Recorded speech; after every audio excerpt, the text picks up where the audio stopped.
গৃহ মন্দিরে মা সারদা যখন ভাবছি তখন প্রত্যেক কটা শব্দই আলাদা করে পড়েছি। তবু একটু ভাববো যে মা সারদা গৃহে থেকেছেন এবং গৃহকে মন্দিরে পরিণত করেছেন, এই তো ব্যাপার। সেটা যেমন একটা দিক, তেমনি আরেকটা দিক হচ্ছে যে যারা গৃহে রয়েছেন তাদেরকেও গৃহগুলোকে মন্দিরে পরিণত করতে বলেছেন, আমার মতো মাইক লাগিয়ে নয়, কোনো আনুষ্ঠানিক ঘোষণার মধ্যে দিয়ে নয়, কিন্তু এমন একটা সহজ জীবনযাত্রা যেটা দেখলে মনে হয় যে আরে যার কাছে ছিলাম, যার কথা শুনছিলাম, তিনি গৃহে রয়েছেন বটে, গৃহের মতনই কাজকর্ম করছেন, কিন্তু কোথায় যেন একটা মন্দির মন্দির ভাব রয়েছে। তাই নয়, মন্দিরে গেলে অনেক রকমের অস্বস্তি হতে পারে যে এটা ঠিক নয়, ওটা ঠিক নয়, পরিষ্কার পরিচ্ছন্নতা ইত্যাদি। মা সারদা গৃহকে যেভাবে মেনটেন করেছেন, যেভাবে তুলে ধরেছেন, যেভাবে আদর্শ রূপে স্থাপন করেছেন, যেভাবে একটা স্বপ্নের স্মৃতির মতো স্থাপন করে গেছেন, ছেড়ে রেখে গেছেন, তাতে মনে হয় যে হ্যাঁ, মন্দির এরকমই হবে, কিন্তু গৃহের মধ্যে সেটা যে কিভাবে তিনি করেছেন সে অদ্ভুত ব্যাপার।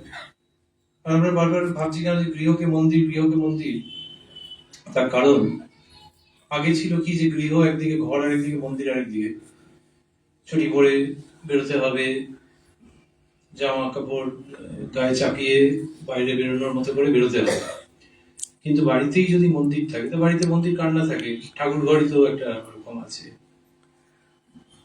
এখন 2 BHK ইত্যাদি নানান রকম বলে ঠাকুর ঘর একটা, ড্রয়িং রুম একটা, রান্নাঘর একটা, বেডরুম একটা, সবগুলো কি মন্দির নাকি? তা কেন হবে? ঠাকুর ঘর একটা আছে। কিন্তু মা সারদার যে প্ল্যানটা মনে হয়, সেই প্ল্যানটা অদ্ভুত, যে এটা কিচেন বটে, এটা বেডরুম বটে, এটা ড্রয়িং রুম বটে, কিন্তু কোনোটাকেই তুমি ঠাকুর ঘরের থেকে করে বেশি আলাদা করতে পারবে না, এরকম একটা যদি ভাবা যেত। খুব মিষ্টি এবং খুব নতুন এবং খুব সৃজনশীল একটা ভাবনা চিন্তা, যে ড্রয়িং রুমের মধ্যে এমন কি কিছু হবে যেটা ঠাকুর ঘরের বিরোধী। এই জায়গাটাকে শ্রীরামকৃষ্ণ এনেছে, বলতে গিয়ে শ্রীরামকৃষ্ণ বেরিয়ে গেল, আসলে শ্রীরামকৃষ্ণ এটাকে চালু করেছেন আর কি। স্বামী ব্রহ্মানন্দজি মহারাজ বলছেন কথামৃতকার শ্রীমকে, যে মাস্টারমশাই, ঠাকুর এসে এবার জীবলোক আর শিবলোকের মধ্যে একটা ব্রিজ তৈরি করে দিয়ে গেছেন। আমারও সেটা কোনো অনুষ্ঠানের মতো করে নয়, ঘোষণার মতো করে নয়, কিন্তু খুব ভেতর থেকে উক্তিটা উঠে এসছে, যে ব্রিজ তৈরি করে দিয়ে গেছে। অনুষ্ঠানে হলে লোকে এটাকে বেশ একটু সাজিয়ে গুজিয়ে নিয়ে বলে, কিন্তু উনি তার মাস্টারমশাইকে এটা বলছেন যে ব্রিজ মানে যাতায়াতের সুবিধা হয়ে গেছে। আমাদের সুন্দরবন ইত্যাদি অনেক অঞ্চল আছে যেখানে সেই কোন রকমের একটা কাঁচা ব্রিজ হয়ে আছে, খবর হয় মাঝে মাঝে যে বর্ষায় একবারে ধুয়ে গেছে। লোকে বলে যে সরকার যদি একটা পাকাপাকি ব্রিজ করে দিত, আমাদের রাজ্যে বলি, অন্য রাজ্যে বলি, এরকম একটা পাকাপাকি ব্রিজ, কাঁচা নয়, কাঁচা হলে কিছু অ্যাডভান্সড নারী পুরুষ সেই ব্রিজ দিয়ে পারাপার করে ফেলতে পারেন, বাকিরা পারবে না, ভয় লাগবে যে ব্রিজ যদি কেঁপে যায়, পায়ের তলার জমিটা যদি কেঁপে যায়, কেঁপে গেলে কি হবে? জলে পড়ে যাবে। আর কি হতে পারে? আমাদের উপনিষদে অনেকটা ডেঞ্জারাস উদাহরণ দেওয়া হয়েছে। বলা হয়েছে যে এই ধর্মের পথ খুব শার্প, খুর যেরকম আছে, ছেলেরা দাড়ি টাড়ি কাটে আগেকার দিনে করতো, এই খুর যেরকম শার্প, সেরকম হচ্ছে ধর্মের পথ। তার উপর দিয়ে তুমি পায়ে পায়ে হেঁটে যেতে পারবে, সেই হেঁটে যাওয়ার মতো হচ্ছে ধর্মের পথ। সুরস্য ধারা নিশিতা দুরত্যয়া দুর্গম পথস্ত্বাৎ কবয়ো বদন্তি। সে তো আরো ডেঞ্জারাস হয়ে গেল। আর মোটামুটি একটু ভাবলে হচ্ছে যে একটু নড়বড়ে সেতু, ও খুব এক্সপার্ট লোক ছাড়া পারবে না। কিন্তু ব্রহ্মানন্দজি যা বলছেন সেটা হচ্ছে পাকা সেতু তৈরি করে দিয়েছেন শ্রীরামকৃষ্ণ। সত্যি সত্যি পাকা সেতুই তো মনে হয়, যার জন্যে তার প্রতি ব্রহ্মানন্দ যাতায়াত করছেন, আমজাদও যাতায়াত করছেন। তো এইটা ঠাকুর শ্রীরামকৃষ্ণ করে দিয়েছেন। যাতায়াত বললে কি বোঝায়? যে যাওয়া আসা দুটোই।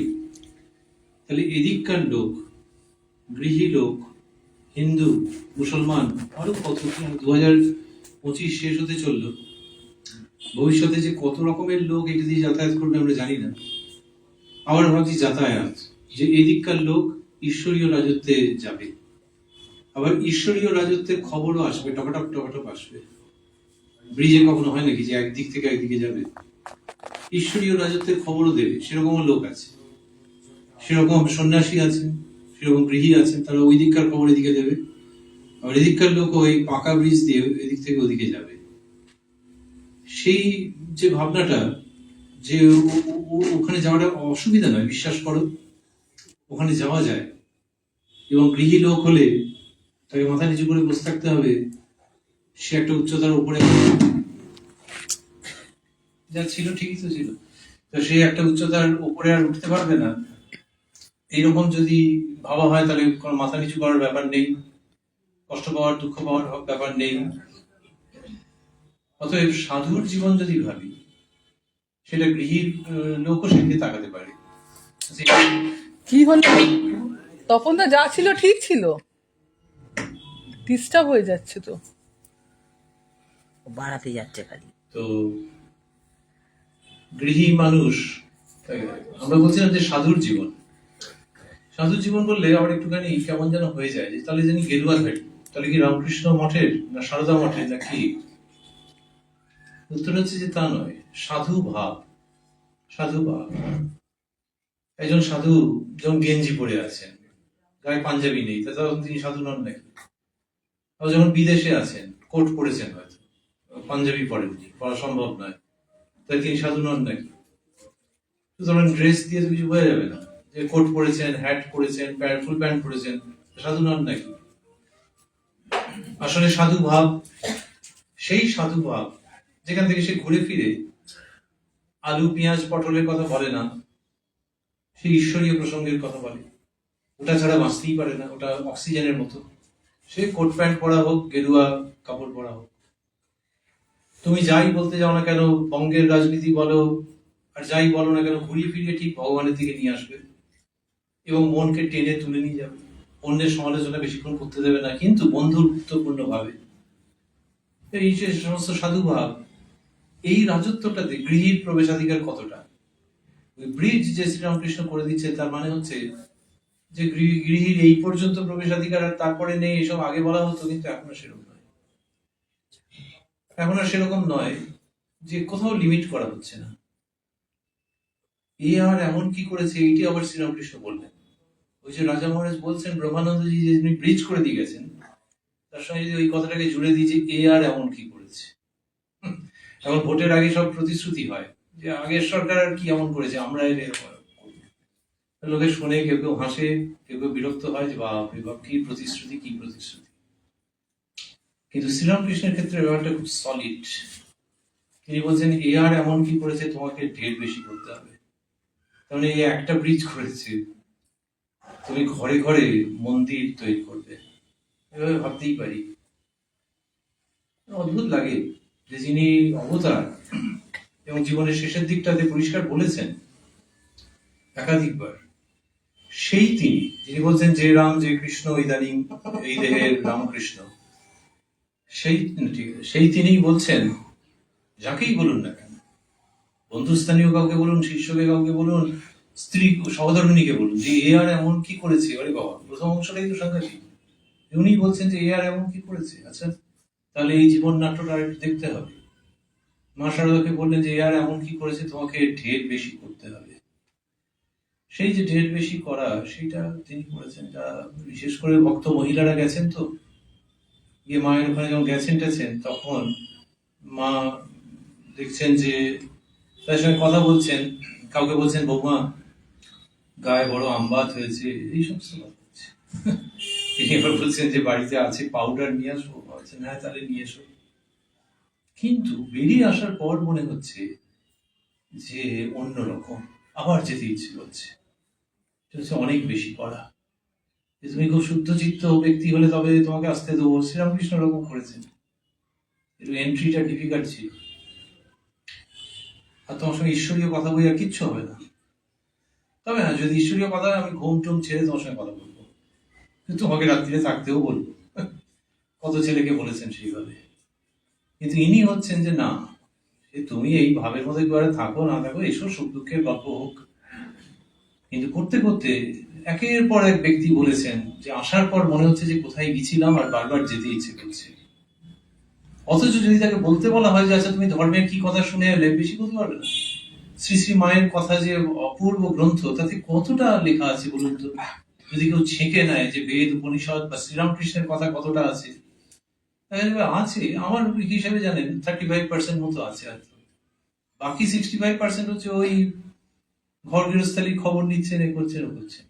বৌমা বাচ্চাটাকে আনুনি না, এলে আপনাকে এখানে বিরক্ত করবে, না না তাই বলে থাকে, এই সমস্ত কথাবার্তা আছে। কোথায় বেদ উপনিষদ?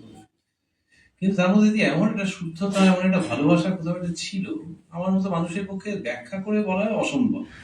আপনাদের মতো চোখ বুঝে ভাবতে পারি যে ওর একটা কিছু ছিল যেখান থেকে এটা হয়েছে, যে ইনি আলাদা। আর ইনি যে দেবদেবীদেরকে নিয়ে রয়েছেন, সেই দেবদেবীরাও কিছু কুলঙ্গিতে রাখা কতগুলো ছবি এরকম নয়, এ আলাদা টাইপের আছে। একজন ভদ্রমহিলা বলছেন, আমাদের বালিগঞ্জের বাসায় ফুলের অভাব ছিল না, মা ফুল পেলে খুব খুশি হন বলে অনেক ফুল জোগাড় করে নিয়ে একদিন ভোরে মায়ের কাছে গেলুম। দেখি মা সবে পূজার আসনে বসেছেন। আমি ফুলগুলি সাজিয়ে দিতে ভারী খুশি হয়ে পূজায় বসলেন। শিউলি ফুল থেকে বললেন, এ ফুল এনে বেশ করেছো, কার্তিক মাসে শিউলি ফুল দিয়ে পুজো করতে হয়। এবার আজ পর্যন্ত এই ফুল ঠাকুরকে দেওয়া হয়নি। আমি শ্রীচরণে অঞ্জলি দিয়ে উঠতেই মা চুমো খেয়ে মাথায় হাত দিয়ে আশীর্বাদ করলেন। এবার আমরা পান সাজতে গেলুম। এইসব অর্ডিনারি ঘটনা ঘটছে। পান সেজে এসে মাকে খুঁজতে গিয়ে দেখি মা ছাদে চুল শুকাচ্ছেন। ছাদে অনেকগুলি কাপড় শুকোচ্ছিল, মা আমাকে সেগুলি তুলে কুঁচিয়ে রাখতে বললেন। আমি কাপড়গুলি তুলছি, এমন সময় গোলাপ মা শ্রী শ্রী মাকে ডেকে নিচে নেমে আসতে বললেন, কারণ ঠাকুরকে ভোগ দিতে হবে। মা নিচে নেমে গেলেন। আমিও খানিক পরে ঠাকুর ঘরে গিয়ে দেখি এবার অন্যরকম। ওই যে গৃহকে মন্দিরে পরিণত করছেন, ইনি ঠাকুরকে ভোগ দিতে নেমেছেন, ঠিক আছে, ভক্ত মহিলা সরজুবালা, ইনি সেই থিয়েটারের নন, অন্য একজন। তো ইনি নেমেছেন, গিয়ে দেখি মা সলজ্জ বধূটির মতো ঠাকুরকে বলছেন, এসো খেতে এসো। আবার গোপাল বিগ্রহের কাছে বলছেন, এসো গোপাল খেতে এসো।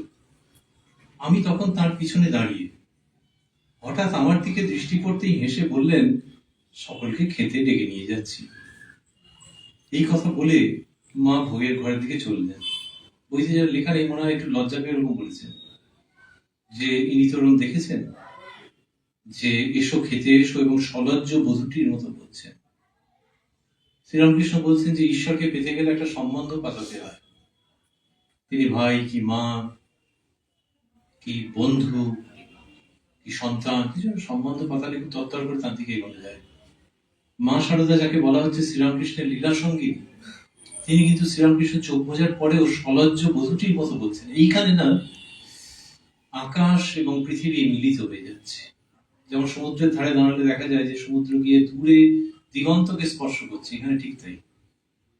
যে কেউ লীলা সঙ্গিনী বললে মা ওদের মুখ চেপে ধরবেন যে তিনি আমার জীবনের সব, ওইসব লীলা সঙ্গিনী টঙ্গিনী কি বলছো? উনি তো কখনো এইসব কথা নিতে চাননি, ভক্তেরা বলতে পেরে ধন্য হয়ে গেছে। কিন্তু তিনি তার কি মনোভাব সলজ্জ বধূটির মতো। শ্রীরামকৃষ্ণের ঘরে এসেছিলেন যখন বয়স 5 বছর মতো। বলতেন যে কোন সময় বিয়ে হয়েছিল ঠিক মনে নেই, খেজুরের সময় বিয়ে হয়েছিল। আর একজন জ্ঞাতি ভাইয়ের নাম করে বলতেন যে ওর বাপ কোলে করে নিয়ে কামারপুকুরে দিয়ে এসেছিল। এরকমই স্মৃতি, কিন্তু ওই ভাবটা বজায় রাখছেন একটানা। এবং এইখানে যখন কিনা ষোড়শী পুজো হয়ে গেছে, কত আগে হয়ে গেছে, মাকে সব দেবী বলে মানেন, সেইখানে তিনি সলজ্জ বধূটির মতো ঠাকুরকে এরকম ভাবে ডেকে নিয়ে যাচ্ছেন। গোপাল বিগ্রহকে বলছেন, এসো গোপাল খেতে এসো। এই কথা বলে মা ভোগের ঘরের দিকে চললেন। তাঁর তখনকার ভাব দেখে মনে হলো যেন সব ঠাকুররা তার পিছনে চলেছেন। দেখে খানিকক্ষণ স্তম্ভিত হয়ে দাঁড়িয়ে রইল। ওই যে গৃহকে মন্দিরে রূপান্তরিত করছেন, কিন্তু কোনো আলাদা করে বক্তৃতা দিয়ে নয়, যে এরা জীবন্ত, এই তুমি দেখে ফেললে, মানে এতে যেন একটু লজ্জা লজ্জা লাগছে, কিন্তু এরা জীবন্ত, সেটা করছে। আবার ঘরের মধ্যে যদি ভিডিও হতো যে সারাদিন কি হচ্ছে, উড়ে বাবা চেঁচা মেচি, এটা ওটা সাংঘাতিক। ভাইয়ের কন্যা রাধুদি লাফালাফি করছে, আরো সব যারা আছেন, খুব নয়েজি পরিবেশ। মা আবার এক সময় থামিয়ে রাখছেন যে এই সাধুরা সব আছে, কিন্তু এমনিতে দেখতে গেলে ভীষণ নয়েজি। নয়েজি মানে শুধু যে আওয়াজ হচ্ছে তাই নয়, দুধদার দুধদার করে কে চললো, সিঁড়ি ভেঙে উঠছে, চাই সাধুরা রয়েছে ওরকম ভাবে উঠতে নেই, কিন্তু বাড়ির মধ্যে ওরকম রয়েছে। আবার ভাইয়ের স্ত্রী মাথার গন্ডগোল, তিনি তো এক সময় যা সিন ক্রিয়েট করছেন, বাবা।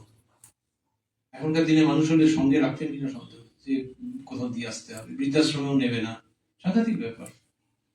কিন্তু তাকে নিয়ে মা চলছে এরকম একটা নয়েজি গ্ল্যামারাস একটা পরিবেশ, নট গ্ল্যামারাস।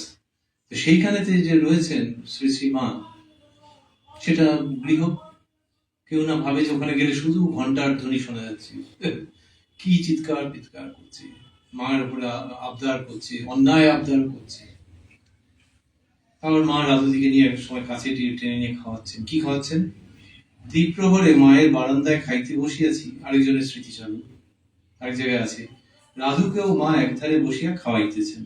মা রাধুকে বলিতেছেন, খা খা গাঁদাল ঝোল, এ ঠাকুর খেতেন, তিনি ভালোবাসতেন গাঁদাল, ডুমুর, কাঁচকলা, পেটের অসুখ ছিল কিনা, এই দুধ খা। কে বলবে যেটা মন্দির? একদম ঘর গৃহস্থালী যেরকম হয় সেরকম। এইসব দেখে শুনে লোকজন কনফিউজ হয়ে গেছে, আমরা হলেও হয়তো হতাম। খুব উচ্চ আধার না হলে বোঝাই মুশকিল।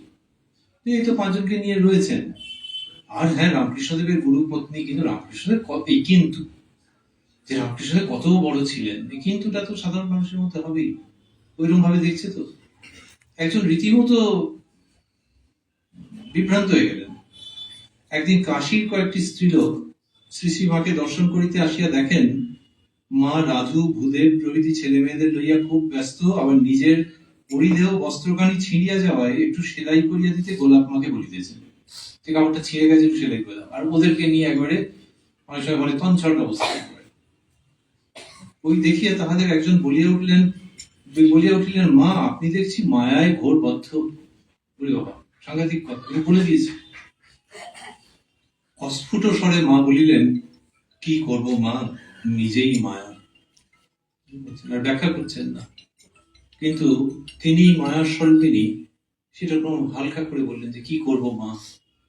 তার মানে তোমার মন রাখার জন্য এদেরকে সব হাঁটিয়ে দিয়ে আমি আবার ঠাকুরের মন্ত্রতন্ত্র করতে আরম্ভ করবো, সেটা পারবো না।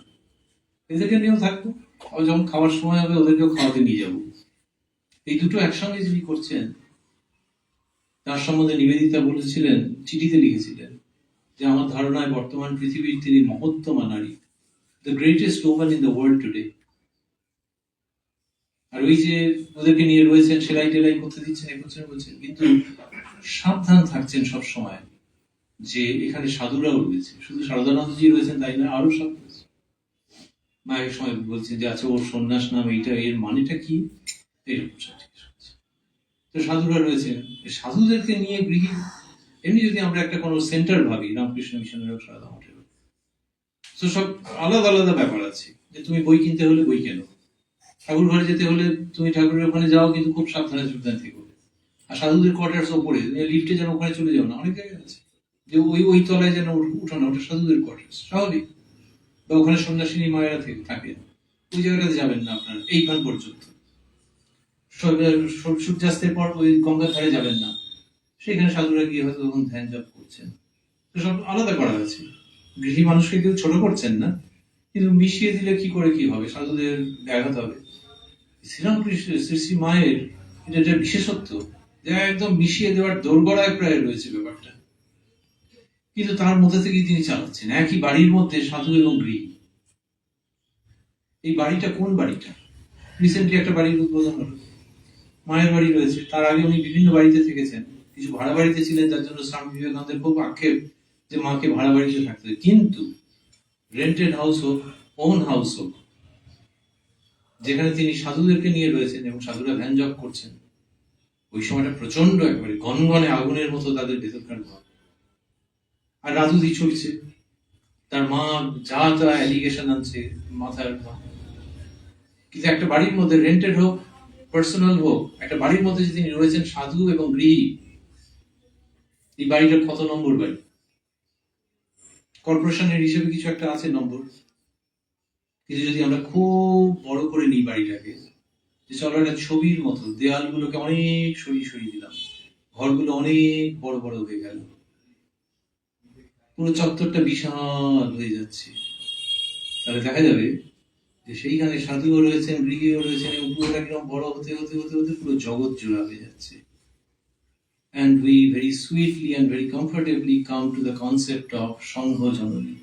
ইনি শুধু রামকৃষ্ণ সংঘের জননী নন, মানব সংঘের জননী, এবং সেখানে তিনি সাধু এবং গৃহীকে আজ তক এবং আরো কত হাজার বছর আমরা জানি না একসঙ্গে ধারণ করবেন, একসঙ্গে তার অভয় ক্রোড়ে স্থান দেবেন। যে সাধু এবং গৃহী একসঙ্গে নিয়ে চলব, সেটি তো তিনি করছেন, সেটি তিনি করছেন, যেটা বাস্তবে মেনটেন করা মুশকিল। কিন্তু মা শারদা দুজনকে নিয়েই রয়েছে, এবং সেখানে গৃহী মানুষকে যেমন সাধু জীবনের দিকে উদ্বোধিত করছেন, তো উদ্বোধন তো তার নিজের জায়গা, তো তিনি উদ্বোধিত করছেন যেমন গৃহী মানুষকে, তেমনি সাধুকেও দেখবেন তিনি কিন্তু টেনে আনছেন এই ভাবনার মধ্যে যে ওরা যে এসে দুদণ্ড বসছে তোমার আশ্রমে, অনেক কষ্ট নিয়ে আসছে, অনেকের অনেক যন্ত্রণা নিয়ে আসছে, অতএব ওদের দিক থেকে মুখ ফিরিয়ে থেকো না, ওদের যন্ত্রণায় কান চাপা দিও না, চোখ চাপা দিও না। ঠাকুর এসছেন, স্বামীজি করে গেছেন যে ওদের গুলো তুমি শুনো, যতটা যা পারলে সাহারা দিও। আর গৃহী মানুষকেও বলছেন যে বাবা, সাধু লোকের যে আদর্শ তুমি সেটা পালন করতে পারবে না, তোমাকে কে বলেছে? এই গৃহ মন্দির করছেন, আর ওইখানে সতর্ক থাকছেন যে একেবারে মিলেমিশে না যায়। বাগবাজারে শ্রী শ্রী মায়ের নিকট যে মেয়েরা থাকিত, তাহাদের চাল চলন মা খুব লক্ষ্য করিতেন। একটি ঘটি বা বাটি জোরে ফেলিলেও মা খুবই বিরক্তি প্রকাশ করিতেন। বিনা কারণে কাহারোর সঙ্গে কথা বলিবারও আদেশ ছিল না। একদিন রাধারানী উপর হইতে খুব জোরে নামিতেছে, তাহার পায়ে মল ছিল। উহার শব্দ শুনিয়া মা এমনি ভাবে উপরের দিকে চাহিয়া রহিলেন, দেখিয়া ভয় হইতে লাগিল। একদম অন্য রকমের রূপ, অন্য রকমের রূপ কার? তাঁরই, যার সম্পর্কে শ্রীরামকৃষ্ণ বলছেন ও কি যে সে, ও আমার শক্তি। মা এমন ভাবে তাকাচ্ছেন, দেখলে ভয় হতে লাগে। This is something worth thinking. যে এমনিতে তিনি একদম নরেনকে ছোলার ডাল খাইয়েছেন, বিরাট বড় ঘোমটা টানা পুরুষ মানুষদের সঙ্গে, কিন্তু যখন অথরিটি সেটাকে এক্সারসাইজ করা দরকার, জাস্ট তাকিয়েছেন। রাধু আসিতেই মা বলিতে লাগিলেন, রাধি তোর লজ্জা নেই? নিচে সব সন্ন্যাসী ছেলেরা রয়েছে, আর তুই মল পায়ে পড়ে উপর থেকে দৌড়ে নামছিস, ছেলেরা কি ভাববে বলতো? তুই পায়ের মল এখনই খুলে ফেল। এখানে ছেলে মেয়ে যারাই আছে তারা তামাশা করার জন্য আসে, মায়ের সকলেই সাধন ভজন করছে, এদের ভজনের ব্যাঘাত ঘটলে কি হবে জানিস? এইসব বলিতেই রাধু পায়ের মলগুলি খুলিয়া মায়ের কাছে ছুঁড়িয়া ফেলিয়ে দিল। রাধু দিক থেকে নর্মাল, দূর ভাল লাগে, এরকম বোঝের ভাব। কিন্তু মা সকলকে নিয়ে চলছেন, এবং কোনখানে লক্ষণ রেখা দিতে হয় সেটা দেখাচ্ছেন। আর ওই যে তাকালেন, সেই চাউনির মধ্যে যেটা ছিল, ওইভাবে করে সঙ্ঘকে তিনি রক্ষা করছেন। রক্ষা করছেন মানে কিরকম? লোকে বলে দুহাত দিয়ে আগলে রাখছেন। আর কি দিয়ে আটকানো যায়? অ্যাডহেসিভ দিয়ে আটকানো যায়, আটা ফাটা দিয়ে আটকানো যায়। লোকে বলে যে ধর্ম হচ্ছে সেটাই যেটা ধারণ করে থাকে। এই সর্বধর্ম স্বরূপিণী, হোমের সময় স্বরূপিণ্যই বলা হয়, এই সারদা মা সমস্তটা ধরে রেখে দিয়েছেন। The great feminine binding force, যেখানে কিনা ত্যাগী এবং গৃহী সকলকে ধরে রেখে দিয়েছেন একটা সঙ্গের মধ্যে। সেই সঙ্গটা শুধু দীক্ষিত মানুষদের দিয়ে তৈরি নয়, ওই মা শারদার ভাব নিয়ে এটা তৈরি।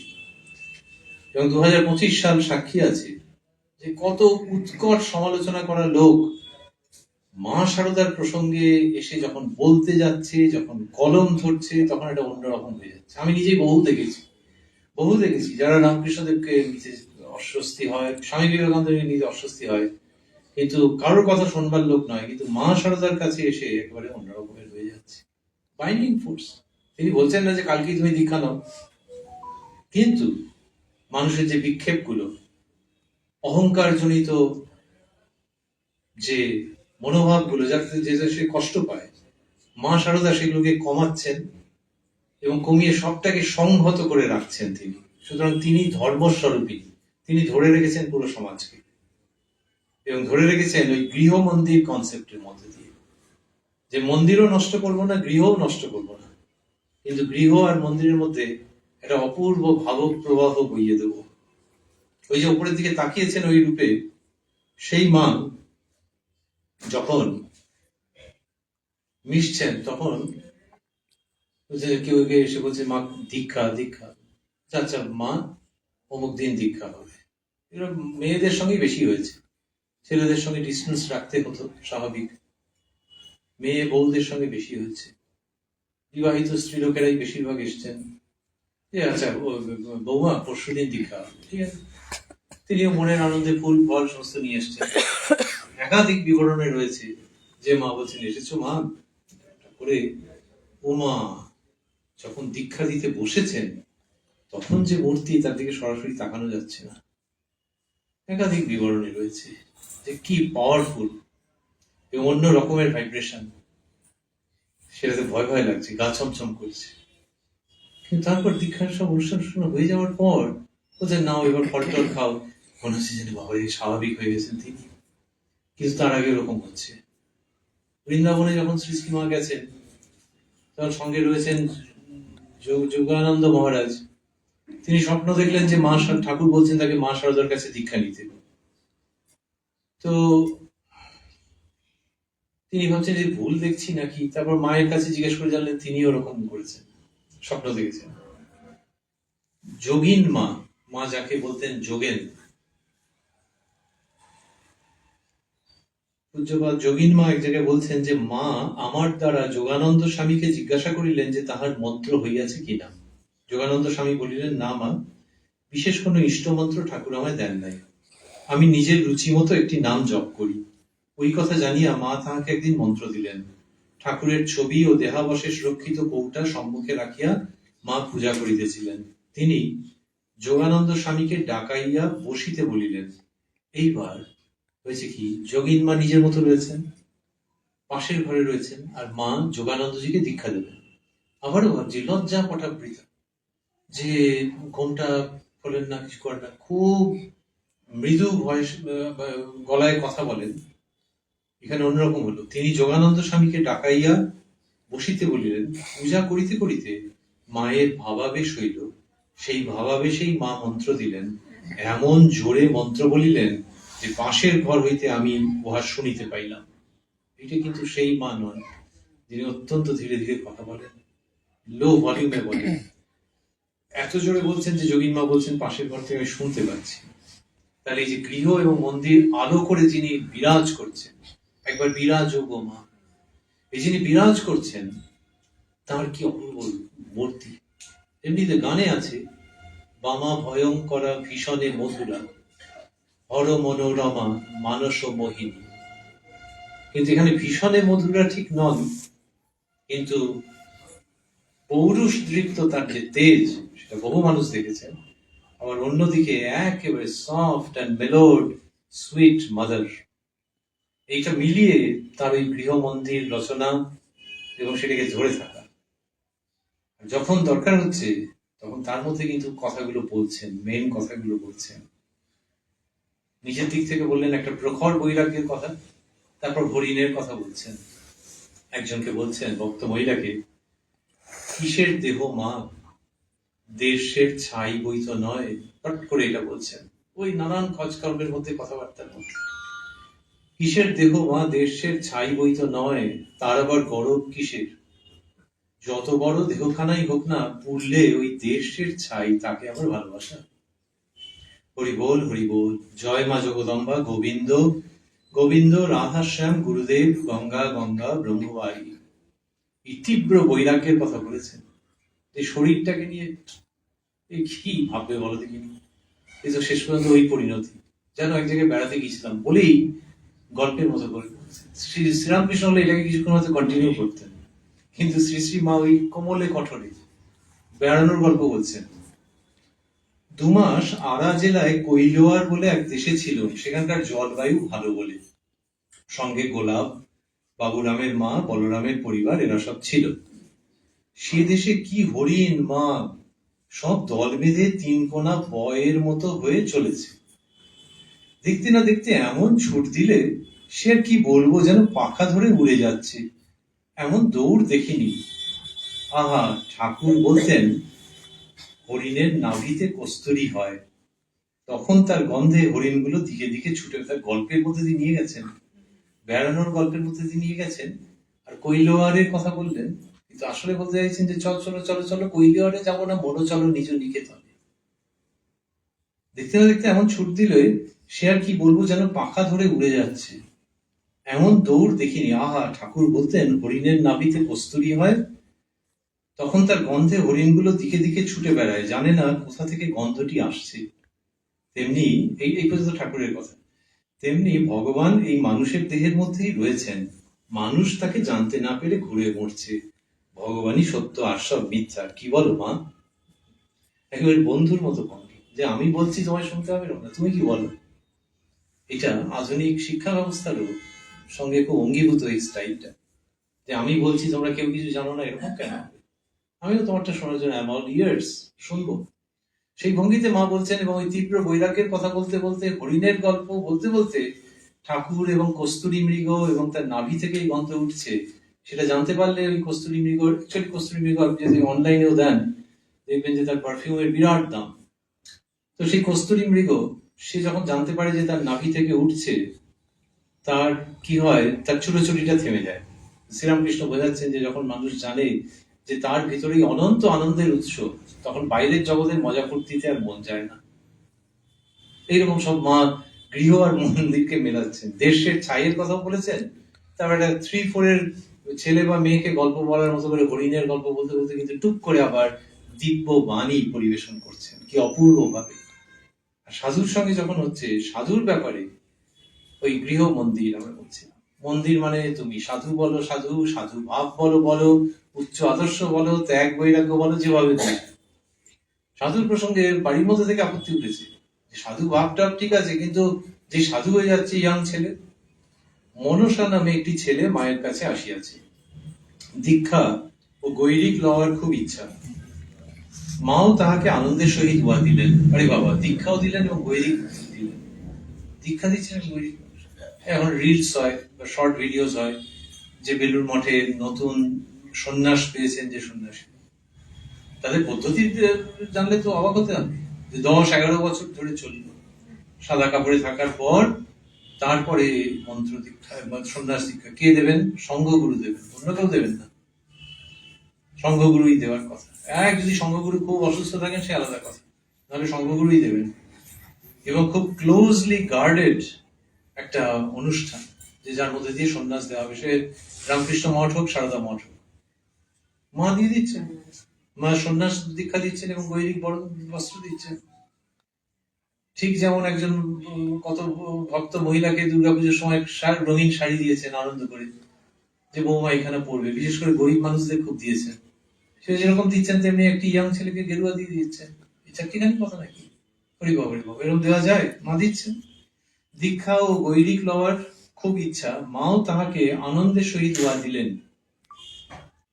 সে খুব আহ্লাদিত হইয়া সন্ধ্যার সময় কালী মামার বৈঠকখানায় বসিয়া, আর কিছু নাই সংসারের মাঝে কেবল শ্যামা সার রে এবং মন ছাঁচে তোমারে ফেলে শ্যামা, এই দুইটি গান গাইল। মায়ের খুব ভালো লাগিয়াছে। তাহার কাছে বসিয়া রাধু, মাকু, নলিনী, মামিরা 2-1 এবং আরো অনেকে শুনিতেছিলেন। মামিদের মধ্যে একজন বলিলেন, ঠাকুরজি ওই ছেলেটিকে সাধু করে দিলেন, আপত্তি করছে। মাকু তাহাতে সায় দিয়া বলিল, তাই বটে, পিসিমার কেমন কাজ, পিসিমার যেমন কাজ, অমন ভালো ভালো ছেলেদের সাধু করে দিচ্ছেন। বাপ মা কত কষ্ট করে মানুষ করে মুখ চেয়ে আছে, তাদের কত আশা, সেসব চুরমার হয়ে গেল। এখন উনি হয় ঋষিকেশে গিয়ে বিক্রি করে খাবেন, না হয় রোগীর সেবায় মলমূত্র ঘাটবেন। বেথা করা সেও তো একটা সংসার ধর্ম। তুমি যদি এরকম সাধু করে দাও, মহামায়া তোমার উপর ছুটে যাবেন। সাধু হয় নিজেরা হোক গে, একের পর এক ফায়ার করে যাচ্ছেন মাকে। সাধু হয় নিজেরা হোক গে, তোমার নিমিত্ত হতে যাওয়া কেন পিসিমা? এই যেই বলেছেন, সঙ্গে সঙ্গে শ্রী শ্রীমা বলছেন, মাকু ওরা সব দেব শিশু, সংসারে ফুলের মতো পবিত্র হয়ে থাকবে। এর চেয়ে সুখের কি আছে বল দেখি? সংসারে যে কি সুখ তা তো দেখছিস। এই সময় মাকুদি অনেক গোলমালের মধ্যে দিয়ে যাচ্ছেন। মা ঠিক জায়গাটাকে ধরে দিয়েছেন, but she was not very harsh. কিন্তু ওটা মনে করিয়ে দিয়েছে যে কাকে কি বলছিস, সংসার করলেই সুখের হয় বুঝি? ওর এই ভাব সকলে লজ্জায় মাথা হেঁট করিয়া রহিল। This is the exercise and imposition of power. যে গৃহী মানুষকে যেমন টেনে নিচ্ছেন, যে গৃহে থেকে তুমি কিছু বন্ধ কাজ করনি, কিছু অপরাধ করনি, তেমনি just don't hold me from giving somebody sannyasa. সেটা যখন বুঝবো আমি দেবো। আর এই দুটোর মধ্যে একটা সেতু, আমরা বলছিলাম ব্রিজ, তিনি তৈরি করছেন কিরকম ভাবে। যে বলছিলাম যে কোট প্যান্ট পরলে সাধু না গেরুয়া কাপড় পরলে সাধু না কিসে সাধু, মা সেই সাধু ভাব নিয়ে আসছেন। যেমন স্বামীজি বলেছিলেন ব্রাহ্মণত্বের ভাব আনতে হবে। ব্রাহ্মণরা কেউ ভালো, কেউ মহাবাজি, কিন্তু ব্রাহ্মণত্ব বলতে যেটা বোঝায় সেটা একটা জিনিস। সেটাতে সব চ্যাটার্জি ব্যানার্জিকে উত্তীর্ণ হতে হবে, আবার যারা নন চ্যাটার্জি ব্যানার্জি তাদেরকে ওই ব্রাহ্মণত্বের ভাবে পুরো সমাজটাকে ওইখানটাতে উঠতে হবে। ধীরে ধীরে হবে, কিন্তু ওই জায়গাটাতে উঠতে হবে। মাও তেমনি এই সাধু ভাবটাকে সামনে রাখছেন, এবং সেই সাধু ভাব কি অপূর্ব।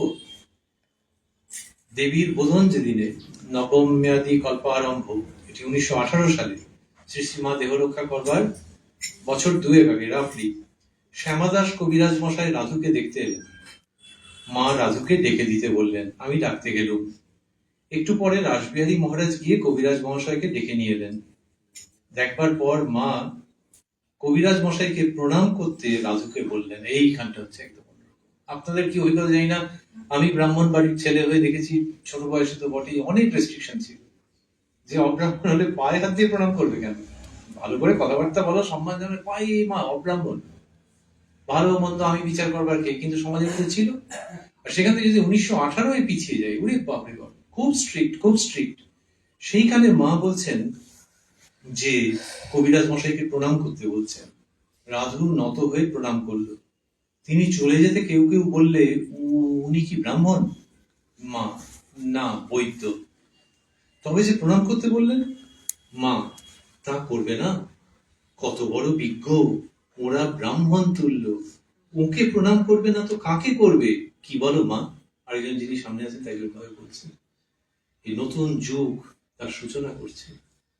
যে উনি বলতেন যে ঠাকুর তো ভাঙতে আসেননি ইত্যাদি ইত্যাদি, উনি নিজে তাই বলছেন যে ভাঙছেন, কিন্তু যেটা দরকার। লোকে বলে ভাঙা গড়া, যে ভাঙাটার মধ্যে কষ্ট নেই, ভাঙাটা দরকার ছিল, তারপর তো গড়বে, তো আগে তো ভাঙতে হবে। সেই ভাঙাটা আলা পাহাড়ের মতো ভাঙা নয়। তো মা সেটা করছেন, ভেঙে করছেন, এবং সেখানে দেখাচ্ছেন যে রাধুদিকে দিয়ে তাহলে একদম ট্র্যাডিশনাল ব্রাহ্মণ পরিবার। আবারও বলছি যে 1918, সেইখানে মা বলছেন যে ওকে প্রণাম করবে না তো কি? তিনি তো প্রণাম চাননি, চলেই যাচ্ছিলেন। আমরা অনুমান করতে পারি যে তিনি হয়তো সংকুচিতই হয়েছে, কিন্তু শ্রী শ্রী মা made this happen. Sister Nivedita বলছেন, is she the last of an old order or the beginning of a new? প্রাচীন ধারার কি তিনি শেষ মানুষ, নাকি নবীন ধারার প্রথম ব্যক্তি? এই নবীন ধারা, এবং গৃহকে যে মন্দিরে পরিণত করছেন, তার মানে এই নয় যে সারাক্ষণ তুমি নামাবলী গায়ে দিয়ে থাকো আর সারাক্ষণ মন্ত্র জপ করো। তাহলে সারাক্ষণ কি করবে? সারাক্ষণ ভগবানকে স্মরণ করবে, এবং মানুষের ভেতরে সাধু ভাব চিনতে শিখবে, সেটাকে নিয়ে খুব আনন্দ করবে। শ্রীমৎ ভগবত গীতায় যে সাধু গুণের কথা বলা আছে, সেটা কি শুধু দুই মলাটের মধ্যে থাকবে? তাহলে সাধু গুণকে চিনতে পারলে গৃহ আরো বেশি মন্দির হয়ে যাবে। যদি ধূপটুপ একদিন কম থাকে, না কেনা হয়ে গিয়ে থাকে, দোকান বন্ধ আছে, কিন্তু যদি সাধু ভাবের চর্চা হয়, তাহলে বাড়ি দিব্য সৌগন্ধে ভরপুর হয়ে থাকবে। সেই সুগন্ধের কোনো মান নেই। এই মা যেটা করছেন, এতে তো মনে হয় দেবতারাও হর্ষধ্বনি করছেন, বা গৃহে হাজার ধূপের সুগন্ধ তৈরি হচ্ছে, যে বাহ, ওই বাড়ির মেয়েকে কবিরাজ মশাইকে পায়ে হাত দিয়ে প্রণাম করতে বলছেন। একদিন মা একটি তুঁতে মুসলমানকে, যে মায়ের বাড়ির দেওয়াল নির্মাণ করিয়াছিল, বাড়ির ভিতরে তাহার নিজের ঘরের বারান্দায় খাইতে দিয়াছেন। তাহার ভাইজি নলিনী উঠানে দাঁড়াইয়া তাহাকে দূর হইতে ছুঁড়িয়া ছুঁড়িয়া পরিবেশন করিতেছিল। মা তাহা দেখিয়া বলিয়া উঠিলেন, অমন করে দিলে মানুষের কি খেয়ে সুখ হয়? তুই না পারিস, আমি দিচ্ছি। খাওয়ার শেষে মা উচ্ছিষ্ট স্থানটি নিজেই ধুইয়া দিলেন। নলিনী মাকে ঐরূপ করিতে দেখিয়া, ও পিসিমা, তোমার জাত গেল ইত্যাদি বলিয়া বড়ই আপত্তি করিতে লাগিল। মা তাহাকে এই বলিয়া ধমক দিলেন, আমার শরৎ যেমন ছেলে, এই আমজাদও তেমন ছেলে। আবারও ভাবছি ওই 1920-তে দেওয়া বসান, 20 যদি ভাবি, absolutely rigid and orthodox Hindu Bengali society, সেই সময়তে এই জিনিস বলা, আজকে আমরা বক্তৃতায় বলতে পারি যে শরৎ যেমন আমার ছেলে আমজাদ, বাবারে, অন্য কেউ যদি এরকম বলতে চায়, ব্যাস হয়ে গেল, সেদিন থেকে তার ধোপানাপিত বন্ধ হয়ে যাবে হয়তো। সেইখানে মা বলছেন, এবং এই যে আমজাদকে তিনি আসতে দিচ্ছেন, এটা তো মন্দিরের সূচনা। কেউ যদি বলে আমজাদের সঙ্গে আপনি মন্দির কোথায় পেলেন, ওই ভাবটা একজনকে বলছেন যে দেখো, সাধন করতে করতে দেখবে তোমার মাঝে যিনি, আমার মাঝেও তিনি, দুলে বাগদি ডোমের মাঝেও তিনি। সেই তিনি যখন আমজাদকে নিয়ে আনন্দ করছেন, একটু জায়গা পরিষ্কার করছেন, এই প্র্যাকটিক্যালটা না করলে কেউ নিত? তো ওই যে বলছেন তোমার মাঝে যিনি, কি অপূর্ব আশ্বাস দেওয়া ভঙ্গি। যদি বলতেন তোমার মাঝে যিনি, দুলে বাগদি ডোমের, না, তোমার মাঝে যিনি, আমার মাঝেও তিনি। তুমি আমার থেকে সরে বসো না বেশি, আমরা একই রকম, আমাদের ভেতরে সেই একই সত্তা। আর হ্যাঁ বৌমা, এটাও জেনো যে দুলে বাগদি ডোমের মাঝেও তিনি। এ কি অদ্ভুত একটা সমীকরণকে তিনি আনছেন। এরকম হচ্ছে, এটা কাদের সঙ্গে কথা হচ্ছে, যে বলছিলাম মহিলাদের সঙ্গে বেশি হচ্ছে। কিরকম মহিলা? হাউসওয়াইফ, এবং অনেকেই হয়েছে যে ওই বাচ্চাকে নিয়ে যায়, মা খুব ওই সমস্ত জায়গায় খুঁটিয়ে খুঁটিয়ে জিজ্ঞেস করেছে।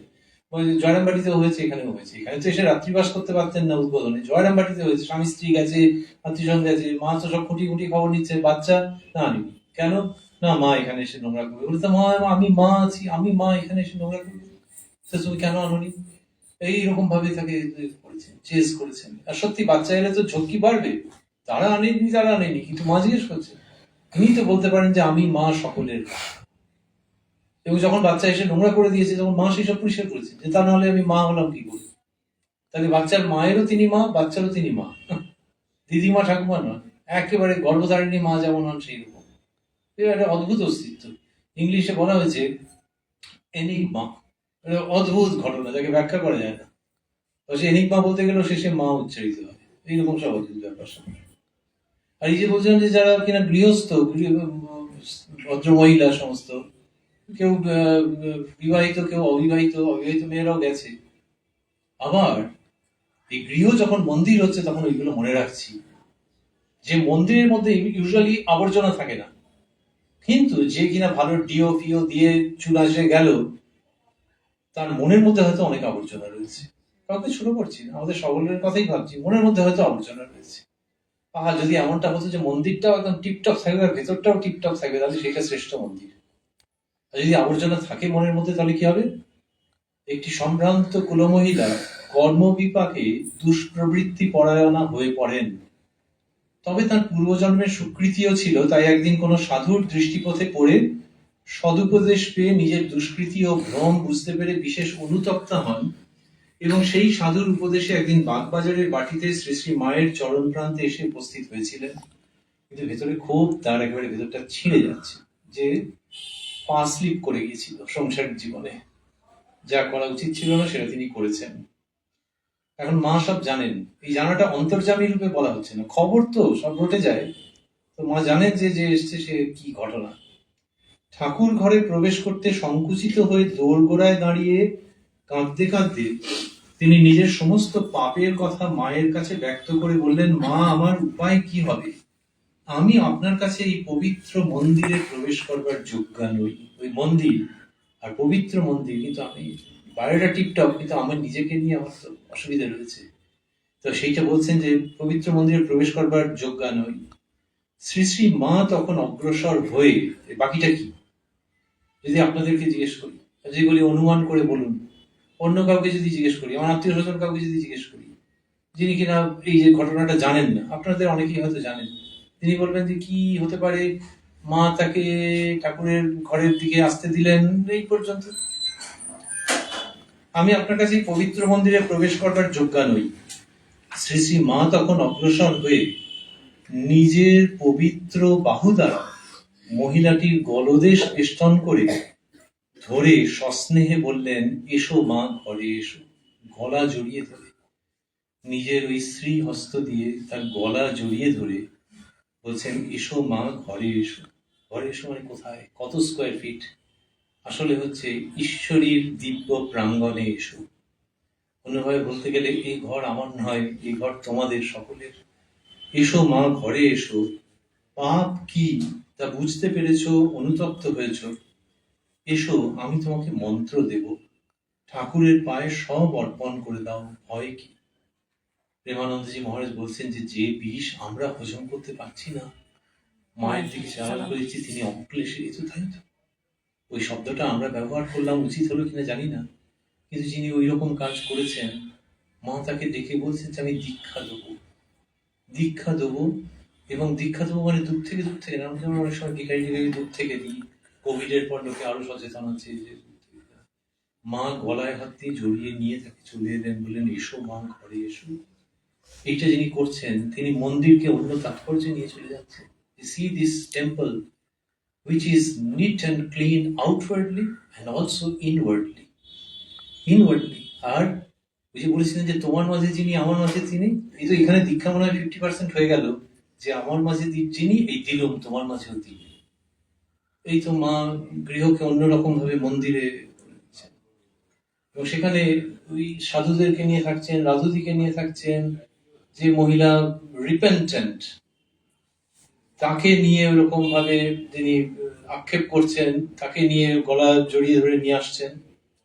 আবার লোকে বলে প্রগতিশীল, এটা ওটা, কি উত্তর দিচ্ছেন একজনকে।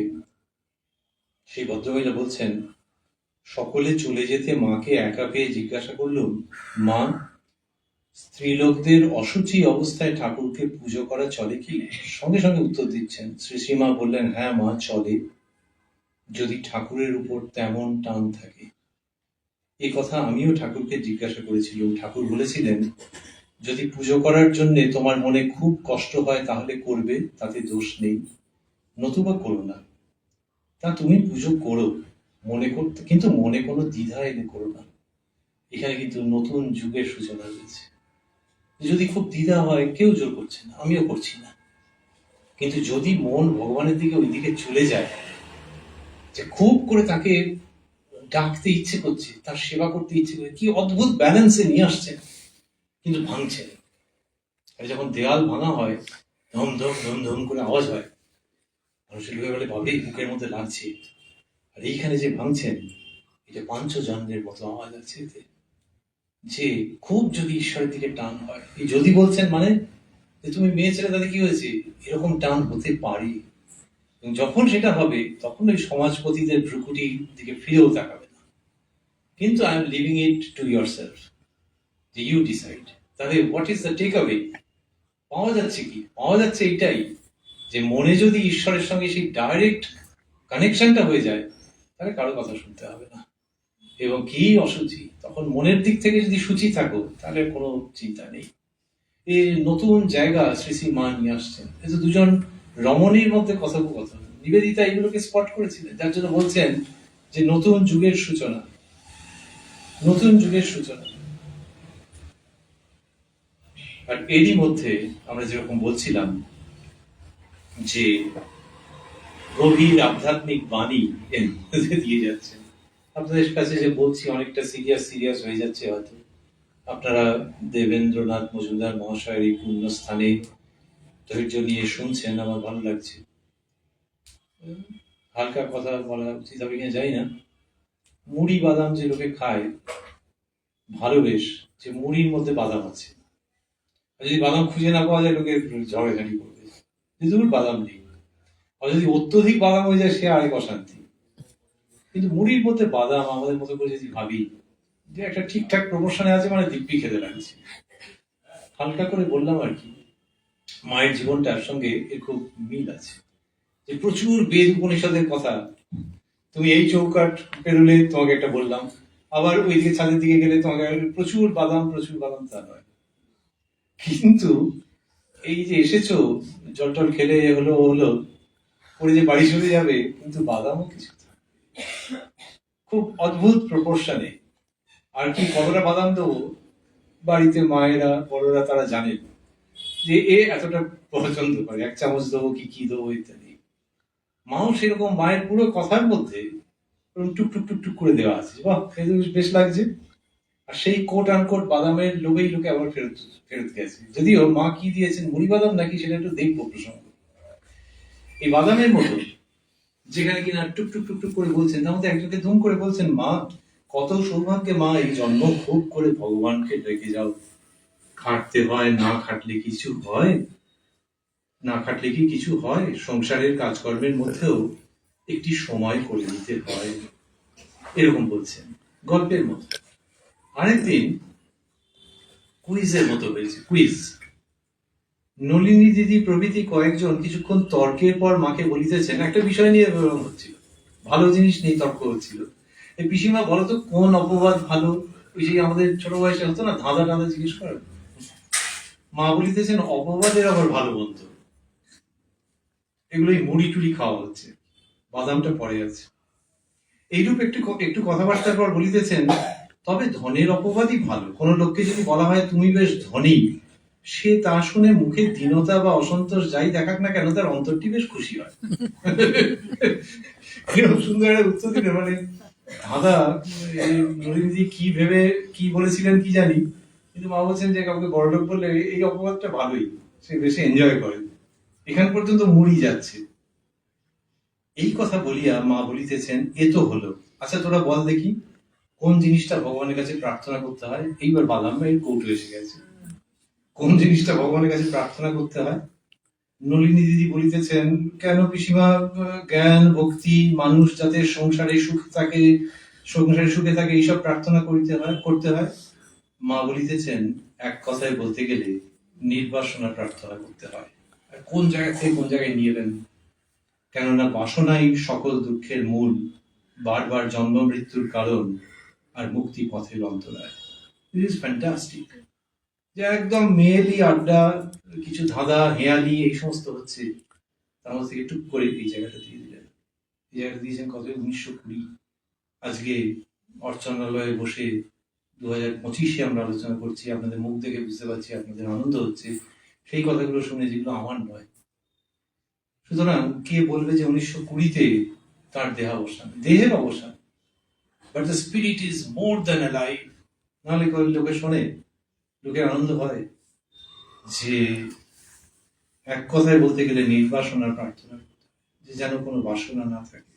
কি অদ্ভুত ভাবে শেখালেন, যে তার মানে এই নয় যে তোমার ধন সম্পত্তি কেড়ে নিয়ে কেউ চলে যাবে, সবই থাকবে, কিন্তু তোমার বাসনাটা যেন চলে যায়। এইটা যদি প্রার্থনা করতে পারে, এক কথায় বলতে গেলে এটা হলে সব হয়ে যাবে। ধাঁধার মতো করে নিয়ে এলেন, কিন্তু তারপরে মানুষের মনের ধাঁধা যাতে কেটে যায় সেই জিনিস বলছেন। দেহাবসানের একটু আগে 5 দিন মাত্র বাকি আছে। একজন স্ত্রী ভক্ত দেখতে এসছেন, ভেতরে যাতে যেতে নিষেধ, সাধুরা বারণ করেছেন। সেই জন্য তিনি ঠাকুর ঘরের দুয়ারেই বসিয়াছিলেন। মা নিজে হয়তো অ্যালাউ করে দিতেন, কিন্তু তখন তো আর শরীরে কিছু নেই, আর সাধুরা সঙ্গত কারণেই বারণ করেছেন। মা তিনি ওই দরজাটাতে বসে আছে। তারপর পাশ ফিরেছেন মা হঠাৎ। ভাগ্যিস কেন, ওই স্ত্রীলোকটির দিক থেকেও ভাগ্যিস, আমাদের দিক থেকেও ভাগ্যিস পাশ ফিরেছিলেন। কুম্ভকর্ণ যখন পাশ ফিরে, 1,00,000 কোটি জীবের হত্যা হয়, আর মা পাশ ফিরলে 1,00,000 কোটি জীব পাশ মুক্ত হয়। মা পাশ ফিরেছেন। হঠাৎ পাশ ফেরায় মা তাহাকে দেখিতে পাইয়া হাতে ইশারা করিয়া কাছে ডাকিলেন। ততক্ষণে তিনি কেঁদে ফেলেছেন, অন্নপূর্ণার মা। তিনি প্রণাম করিয়া কাঁদিয়া বলিলেন, মা আমাদের কি হবে? চির করুণাময়ী অভয় দিয়া ধীরে ধীরে ক্ষীণ কণ্ঠে বলিলেন, ভয় কি? তুমি ঠাকুরকে দেখেছো, তোমার আবার ভয় কি? একটু পরে আবার ক্ষীণ কণ্ঠে থামিয়া থামিয়া বলিলেন, তবে একটি কথা বলি, যদি শান্তি চাও মা, কারো দোষ দেখো না। এই যে মাইকে আপনারা আমার গলা শুনছেন, অ্যাম্পলিফাইড হয়েছে তো, প্রথমে একটু সাউন্ডের প্রবলেম ছিল, এখন কি সুন্দর শোনা যাচ্ছে। কিন্তু যতটা জোরে শোনা যাচ্ছে তাকে বোধহয় 100 কি 150 দিয়ে ভাগ করলে মায়ের হয়তো সেই কণ্ঠস্বর, এই অন্নপূর্ণার মা শুধু শুনতে পাচ্ছেন। কিন্তু যে ভলিউমে আমি বলছি বা যতটা অ্যাম্পলিফাইড হচ্ছে, তার কোটি গুণ অ্যাম্পলিফিকেশন নিয়ে এটা সারা পৃথিবীতে কিন্তু ছড়িয়ে পড়ছে। এবং কত লোক আছেন, আপনাদের কথা ছেড়েই দিলাম, যারা কম খবর রাখেন তাদেরও যদি শান্তি চাও মা, বাকিটা বলে দেবেন। তার মানে ওই কথার কি শক্তি, যদি শান্তি চাও মা, কারো দোষ দেখো না, দোষ দেখবে নিজের। জগৎকে আপনার করে নিতে শেখো, কেউ পর নয় মা, জগৎ তোমার। এই যে করছেন যে জগৎ তোমার, এটি যে শ্রী মা দেখাচ্ছেন, এই হচ্ছে ব্যাপার। ওই বাদামের কথা আমরা বলছিলাম, ইনি দোরগোড়ায় এসে দাঁড়িয়ে রয়েছেন, মা যদি একটু মুখ ফিরে তাকান, সদানন্দ সুখে ভাসে শ্যামা যদি ফিরে যায়। ইনি শ্যামাও বটে, মন্দিরের মা কালী, আবার শ্যামা সুন্দরীর কন্যাও বটে। তো ইনি ফিরে চেয়েছেন, এবং যা বলছেন তাই দিয়ে তো আবারও গৃহ মন্দির হয়ে যায়, যে কারো দোষ দেখো না, দোষ দেখবে নিজে।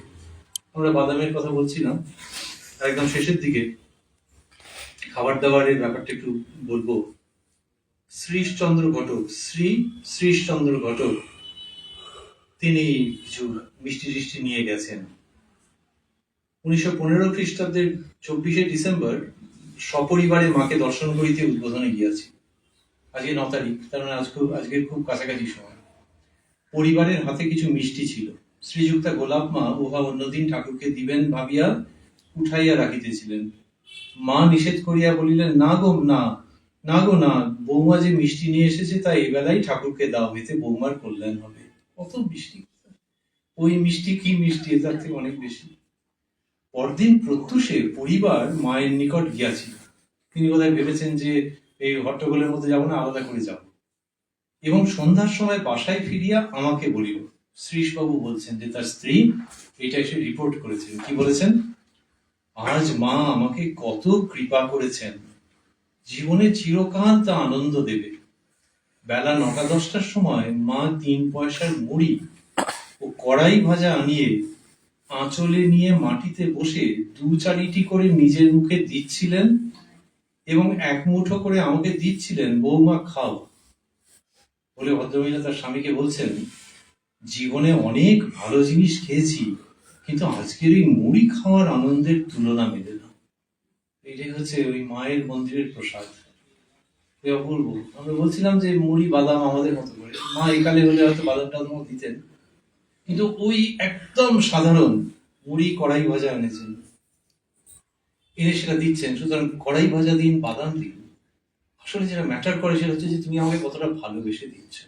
নাহলে মোমো দিলেও মনে হবে হলো না, ঠিক ক্লিক করলো না, ফর্মাল। কিন্তু এই যে মা দিচ্ছেন, ওই মন্দির, আমরা মন্দিরের কথা বলবো আর প্রসাদের কথা বলবো, তা তো হয় না। এই প্রসাদ, এই অক্ষয় প্রসাদ আজকের দিন পর্যন্ত আমাদের কাছে রয়েছে, যে যেন আমরা সেটার স্বাদ মনে মনে গ্রহণ করতে পারি, এই ব্যাপারটা রয়েছে। আর মা সেইভাবে আমাদের জীবন, আমাদের গৃহ, আমাদের মন্দিরকে মিশিয়ে দিচ্ছে, যে গৃহের মধ্যে যখন থাকবে তখনও এই পবিত্র ভাবগুলোকে নিয়ে থাকা, এই পবিত্র ভাবগুলোকে অবলম্বন করে থাকা, এবং তারই প্রতীক হচ্ছে মায়ের ওই বাড়ি, যে সকলকে নিয়ে রয়েছে। নাহলে যদি শরৎ মহারাজকে বলতেন যে তুমি রাজুর জন্য একটা বাড়ি করে দাও, মহারাজ করে দিতেন, করেননি তো, কেন করছেন না? বা তুমি সাধুদের জন্য একটা আলাদা বাড়ি করে দাও, এখানে রাজুরা থাকুক, বলেননি তো, একসঙ্গে রয়েছে। আর উদ্বোধনের এই পাকা বাড়ি, শহরের পরিবেশ, জয়রামবাটিটাও খুব চমৎকার, সেখানেও এই ঘটনাগুলোই ঘটেছে, যে মানুষকে আপন করে নিয়েছেন, যে সুপথে যে কুপথে আছে সেই তাদের সকলকে আপন করে নিয়েছেন। তবু শেষে জয়রামবাটির কথাই বলবো, কারণ ওরও একটা অন্য রকমের মাধুর্য আছে। মায়ের পবিত্র তিথি পুজোর আগে ভোর হচ্ছে, সেরকম সময় গরু ডাকছে, জয়রামবাটির চিত্র। ওই যে বলছিলাম যে মন্দিরের মধ্যে সাধু আছেন, গৃহী আছেন, ভাইজি আছে, খারাপ পথে চলে গিয়েছিল সেই মেয়ে আছে, আর কি আছে, জন্তু জানোয়ারও আছে। কিভাবে আছে? আমরা সেই পোষা পাখির কথা জানি। জয়রামবাটিতে একদিন রাত্রি প্রায় ভোরের সময় বহির বাটিতে একটি গোবৎস বড়ই চিৎকার করিতেছিল। দুধের জন্য তাহাকে তাহার মায়ের নিকট হইতে দূরে বাঁধিয়া রাখা হইয়াছিল। করুণ দৃশ্য। এবার রাত্রি প্রায় ভোরের সময়, ভোরবেলা। ভোরবেলা লোকের তো ঘুম টুম ভাঙে না, কিন্তু মা তিনি সবসময় আর কি জাগ্রত। চিৎকার শুনিয়া মা এই বলিতে বলিতে ছুটিয়া আসিলেন, যাই মা যাই, আমি এক্ষুনি তোকে ছেড়ে দেবো, এক্ষুনি ছেড়ে দেবো। আসিয়াই গোবৎসের বন্ধন মুক্ত করিয়া দিলেন। এখন এইটা দুধ দেওয়ার সময় গিয়ে কি ঝামেলা পাকাবে টাকাবে সেটা কিচ্ছু ভাবছেন না, কিচ্ছু ভাবছেন না। সে ওই রকম ভাবে যে ডেকেছে, আচ্ছা ডাকার ভাষাটা কি, বাংলা না ইংরেজি না কি? ওই জন্যই বলা হচ্ছে যে সকলের মা। একজন জিজ্ঞেস করেছিলেন, তুমি কি তোর জীবজন্তুরও মা? মা বলছেন হ্যাঁ। নিজ মুখে এরকম স্বীকৃতি খুব কম আছে। এবারে গরুর ডাক আমরাও যখন শুনি একটা বুঝতে পারি এক সময় যে কিরম বোধহয় খেতে টেতে পাইনি ওই জন্য ডাকছে। তার কারণ রঙ্গনাথানন্দ মহারাজ বলছেন যে আমাদের প্রত্যেকের মধ্যে একটা মাদার হার্ট আছে, সে পুরুষ হোক নারী হোক। এবং উনি বলছেন শুধু আছে বললে হবে না, থাকতে হবে। একজন মেয়ের মধ্যে আছে এবং থাকতে হবে, একজন পুরুষের মধ্যেও আছে এবং মাদার হার্ট থাকতে হবে, নাহলে এই জগৎটা বড্ড কর্কশ হয়ে যাবে। এই মাদার হার্ট যখন একেবারে উচ্চতম সীমায় বিরাজ করে, ঠিক যেমন নিজের সন্তানের কান্না শুনলে বুঝতে পারে যে সে দুধ খেতে চাইছে, না তার ঘুম হচ্ছে না, না গায়ে চুল করছে না কি, সেই রকম এই বাছুর সে যে চিৎকার করছে, মা বলছেন যে যাই মা যাই, আমি এক্ষুনি তোকে ছেড়ে দেবো, এক্ষুনি ছেড়ে দেবো। আসিয়াই গোবৎসের বন্ধন মুক্ত করিয়া দিলেন। আমি অবাক হইয়া জগন্মাতার সর্বভূতে করুণাময়ী মূর্তি দেখিলাম। হায়, এমনি করিয়া ডাকিতে পারিলেই তো বন্ধন মুক্ত হয়। সুতরাং গৃহস্থাশ্রমে যারা আছেন, আর মা যে ওই মন্দিরে পরিণত করতে চাইছেন, সবটা মিলে কোথায় যাচ্ছে? যাচ্ছে ওইখানে যে মা একদম কাছাকাছি রয়েছেন, কাছাকাছি রয়েছেন। তুমি যদি মনের সুখ দুঃখের সব কথা বলে তিনি শুনবেন, পরিবারের লোকেদের কথা বলে তিনি শুনবেন, ওই জন্য তিনি মা। ওই জন্য জিজ্ঞেস করলেন যে কোলের বাচ্চাটাকে নিয়ে আসুন, এসব করলেন। কিন্তু ওই যে তাঁর স্বামী দেবতা বলেছেন যে মানুষ জীবনের উদ্দেশ্য ঈশ্বর লাভ, ঈশ্বর দর্শনই মানুষ জীবনের উদ্দেশ্য।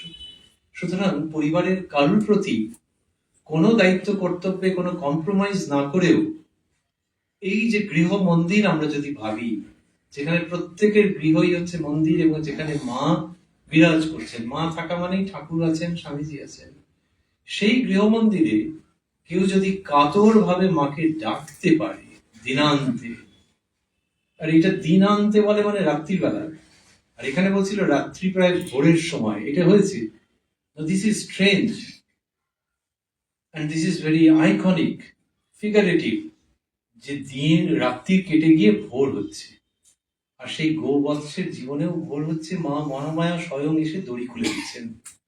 আমাদের জীবনেও সেমনি ঠাকুর বলছেন যে খুব নিষ্ঠা ব্যাকুলতা থাকলে পূবাকাশ লাল হবে, তখন বুঝতে হবে যে অরুণোদয়ের আর বেশি বিলম্ব নেই। এই নিষ্ঠা ব্যাকুলতা মা শারদার জন্য। আপনারা 1 ঘন্টার বেশি সময় ধরে যার কথা শুনছেন, আনন্দ করছেন, তিনি যদি খুব খুব করে আমাদেরকে টেনে নেন, তাহলে মায়ের কাছে সেইটাই বলতে, প্রার্থনা কথাটা বলতে কেমন কেমন লাগছে। নিজের মা তো খুব করে বলতে ইচ্ছে করে যে সেরকম অবস্থা যেন তিনি করে দেন, যাতে করে ওই যে সে ডেকেছিল, সে তো তোমার হস্তে স্পর্শ পেয়েছিল, আমরা কি পাচ্ছি? কেন পাচ্ছি? এই অভিমান। এবং সেই তারই মতো যদি ডাকতে পারা যায়, তাহলে মা এসে মুক্ত করে দেবেন। আর এই মা কৃপণ নন, জগদীশ্বরী একটু আছেন, কারণ ঘুড়ি লক্ষ্যের 1-2 কাঠি। কিন্তু সেই জগদীশ্বরী, সেই মন্দিরের মা এবার সারদা রূপে অবতীর্ণ হয়ে প্রচুর প্রচুর দিচ্ছেন। মনে হয় যে ঘুড়ি লক্ষ্যের 1-2 না, আরো বেশি করেই তিনি মুক্ত করে দিচ্ছেন। সেই মাকে ডাকতে পারলে গৃহ যে মন্দির হয়ে উঠবে, সেইটার পরিপূর্ণতা পাওয়া যাবে। আর তখন দেখা যাবে যে মা আমাদের শিরে তার অভয় হস্ত স্থাপন করে বলছেন, যাই মা যাই, আমি এক্ষুনি তোকে ছেড়ে দেব, এক্ষুনি ছেড়ে দেব। ওম জননীং শারদাং দেবীং রামকৃষ্ণং জগদ্গুরুং पादपद्मे तयो श्रित्वा प्रणमामि मुहुः